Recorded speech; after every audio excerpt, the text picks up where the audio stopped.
consórcios no Brasil começou o ano superando os 12 bilhões e meio de reais em volume de negócios. Comparando com o mesmo período do ano anterior, teve um aumento de 20%. Para comentar um pouquinho sobre o setor, a gente trouxe aqui para os estúdios o presidente da Associação Brasileira de Administradoras de Consórcios, Paulo Rossi. Paulo, obrigada pela sua presença aqui hoje, seja bem-vindo. Muito obrigado. Paulo, queria que você comentasse um pouquinho dos resultados que a gente viu esse ano, né? Teve uma alta expressiva em relação ao mesmo período do ano passado. Realmente esses 2 primeiros meses foi realmente fantástico para o sistema. Em volume de negócio nós tivemos um aumento na ordem de quase 20% e fechamos fevereiro com 5 milhões e 300 mil participantes ativos, com um crescimento de 10% em relação a fevereiro do ano passado. Em relação às cotas comercializadas e cotas contempladas, nós tivemos também um desempenho bastante positivo. Isso indica que o sistema de consórcios vai terminar 2013 com um desempenho bastante favorável. Interessante. Paulo, uma coisa que a gente vê é que muitas pessoas escutam falar de consórcios de imóveis, de carros, mas algumas não sabem que é possível também ter consórcios de serviços e eletroeletrônicos, não é mesmo? Exatamente. O mais conhecido realmente é o consórcio de veículos, né, tradicional, surgiu no Brasil há 50 anos com o consórcio de automóveis. Depois nós tivemos aí consórcio de motocicletas, imóveis e depois vieram eletroeletrônicos e também os serviços. Serviços, inclusive, eles estão no Brasil há apenas 4 anos. Então hoje nós temos realmente em torno de 16 mil participantes do consórcio de serviços, e que é possível realmente você, após a contemplação, utilizar aquele crédito para a realização e contratação de qualquer serviço. Por exemplo, você entrou num grupo com crédito de 10 mil reais. Você entrou num grupo de 36 meses e você é contemplado na 20ª Assembleia. Você tinha a intenção de fazer uma viagem com a sua família. Só que por algum motivo você não consegue viajar. Você pode utilizar aquele crédito para contratar qualquer outro serviço, como por exemplo fazer uma festa para os seus filhos. E quais cuidados que uma pessoa deve ter quando ela está procurando um consórcio? O que ela deve estar de olho? Primeiro, identificar uma administradora de consórcio devidamente autorizada pelo Banco Central do Brasil. Para isso ele pode identificar no site www.bcb.gov.br ou ainda no site da ABAC, abac.org.br. Essa é uma condição imprescindível. A segunda é realmente ler com bastante atenção o seu contrato. Ele tem que entender bem todas as cláusulas, como é que ele participa de uma assembleia, como é que ele oferece o lance. Isso ele pode esclarecer diretamente com o vendedor, ou com a administradora, ou ainda no Departamento de Atendimento ao Consumidor da ABAC, pelo telefone 11 3231 5022. O terceiro aspecto é não acreditar em promessas verbais. Tudo aquilo que for oferecido pelo vendedor ou ainda numa propaganda tem que estar inserido no seu contrato. Qual o perfil do consumidor que busca o consórcio, Paulo?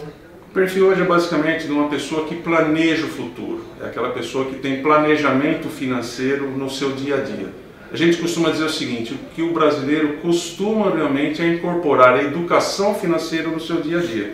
Então, para aquelas pessoas que querem construir ou ampliar o seu patrimônio, seja pessoal, seja familiar ou até empresarial, com um custo bastante baixo. Ou seja, realmente esse perfil é o indicado para consumidores do consórcio. Entendi.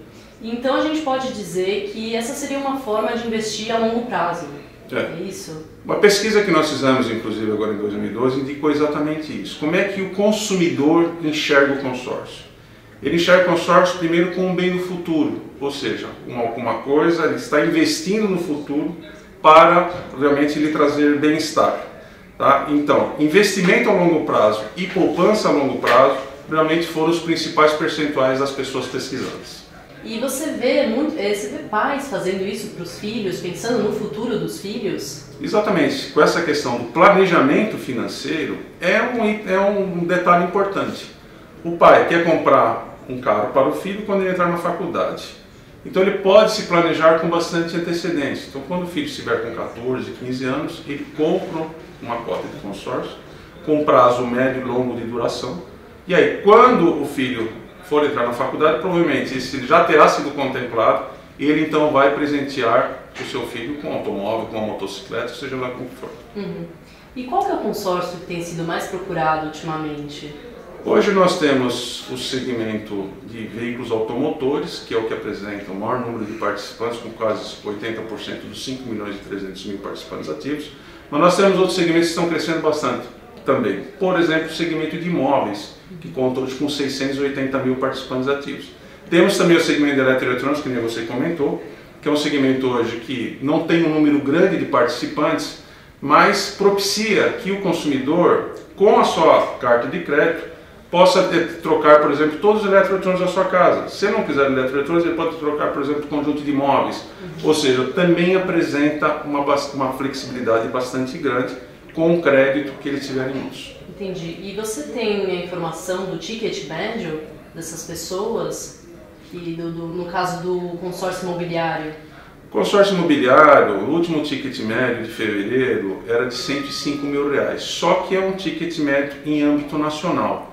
Isso vai depender da formação do grupo e do crédito de cada região. Aqui em São Paulo, por exemplo, nós já temos empresas formando grupos com créditos de até R$1 milhão. E, Paulo, queria que você comentasse um pouquinho as vantagens, de maneira geral, né, para quem está procurando um consórcio, está pensando se vale a pena ou não. A principal característica é o consumidor identificar o seu perfil. Então, se ele precisa do bem imediatamente, o bem para já, talvez a opção de consórcio não seja a melhor para ele. Se ele tem um planejamento financeiro, se ele está pensando a médio e longo prazo, investimento ou poupança de médio prazo, é uma grande vantagem para ele. Por quê? Porque ele está fazendo uma poupança com objetivo definido. Enquanto que numa poupança normal você deposita e a qualquer momento você pode sacar aquele valor, no consórcio há a questão da disciplina financeira. E outra coisa também, você vai construir ou ampliar o seu patrimônio, seja seu, seja para a sua família, ou seja empresarial, com um custo bastante econômico. Paulo, em caso de desistência ou o consumidor não tenha dinheiro para quitar o consórcio, o que ele faz? Caso ele não tenha mais condições de continuar pagando pelaquela cota, daquele crédito, tem 3 opções. Primeiro, ele procura a administradora de consórcio e verifica se dentro do grupo dele tem um crédito de menor valor. Então ele não está contemplado, o crédito dele é de 10, de repente o grupo dele tem um crédito de R$5 mil, por exemplo. Você pede para passar por um crédito de R$5 mil. Segunda hipótese, realmente você não tem condições de pagar sobre crédito nenhum valor. Então você pode transferir a sua cota para outro consumidor de fora do grupo. Só que esse consumidor, tanto você como o outro consumidor, tem que fazer essa transação dentro da administradora de consórcio. Por quê? Porque assim como a administradora fez a avaliação do seu perfil, fará também a do seu substituto. A terceira hipótese é, realmente, você não tem condições, você vai desistir e não se encaixou em nenhuma das 2 hipóteses anteriores. Então você vai desistir dessa cota de consórcio, você vai ser considerado um excluído, e aí então você participa do sorteio junto com os demais adimplentes do grupo. Os adimplentes receberão o valor para comprar um bem e você receberá aquilo que você pagou, convertido em percentual, descontado eventuais cláusulas penais indicadas no contrato. Para finalizar, Paulo, eu queria que você comentasse um pouquinho sobre as suas expectativas, né, para o consórcio neste ano, sendo que já apresentou um crescimento de 20% só nos 2 primeiros meses. No começo do ano, nós trabalhamos com uma expectativa de aumento de 5% a 7% até o final deste ano.